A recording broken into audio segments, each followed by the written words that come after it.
આપણે તો વર્ષોથી એવી માન્યતા છે કે બાળકને દાંત આવતા હોય અને જો એ માંદું પડે તો બધા એવું જ માને કે ભાઈ દાંત આવે એટલે બાળક માંદું પડે જ, એને માટે તો ડોક્ટર કે દવાની શું જરૂર છે.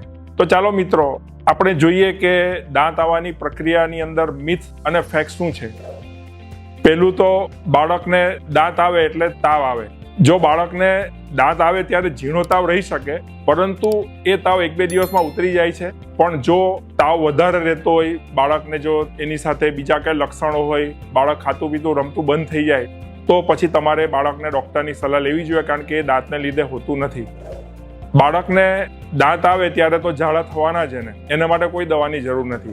બાળકને દાંત આવે ત્યારે ઝાડા એટલા માટે થાય છે કે બાળકને ચળ આવે છે અને જેને લીધે બાળક બધી જ વસ્તુ પોતાના મોંમાં નાખતું થઈ જાય છે, એને ચૂસતું થઈ જાય છે, જેથી કરીને બાળકના પેટમાં ઇન્ફેક્શન થઈ જાય છે અને એને લીધે બાળકને ઝાડા થાય છે. પણ ઘણી વખત આ ઝાડા સેલ્ફ લિમિટિંગ એટલે કે 1-2 દિવસમાં મટી જતા હોય છે. પણ જો ઝાડા લાંબા ચાલે, બાળકને પાતળા ઝાડા થાય, બાળકને સાથે તાવ આવે, બાળકનું પેટ ફૂલેલું લાગે અને બાળક જો સુસ્ત લાગે, તો એવા સમયે તમારે બાળકને ડૉક્ટર પાસે જઈને ટ્રીટમેન્ટ કરવી જરૂરી છે.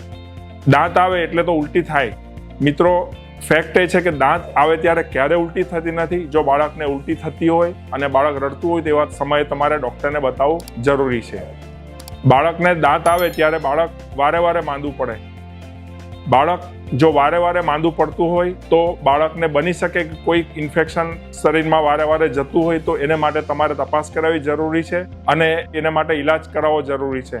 હા, બાળકને દાંત આવે ત્યારે અમુક વસ્તુઓ થાય છે. દાખલા તરીકે બાળકને ચળ આવવી, ઝીણો તાવ આવવો, બાળક થોડુંક ચીડચીડ થઈ જવી, એની ભૂખ ઓછી થઈ જવી, અવાડા ઉપર પેડા ઉપર સોજો આવવો, આ બધી વસ્તુઓ કોમન છે. પણ એને માટે બધી બીમારીઓ એની સાથે જોડવાની જરૂર નથી. તો આપણે શું કરી શકીએ જેથી બાળકને દાંત આવતી વખતે તકલીફો ઓછી થાય? તો પહેલું તો એ કે તમે બાળકને સોફ્ટ ટોય ચાવવા માટે કે એને ચૂસવા માટે આપી શકો.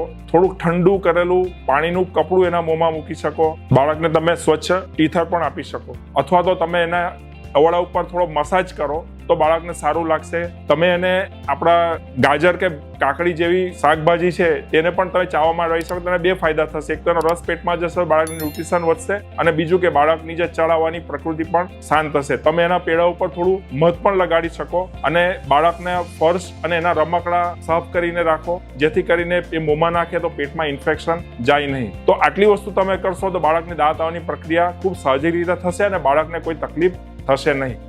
જો તમને પણ આવા માહિતીપ્રદ વિડીયો જોવા હોય તો તમે મારી ચેનલને અવશ્ય શેર અને સબસ્ક્રાઇબ કરો, અને કોમેન્ટ બોક્સમાં તમને કોઈ પણ વિષય વિશે ચર્ચા કરવી હોય તો તમે નીચે લખી શકો છો. Thank you.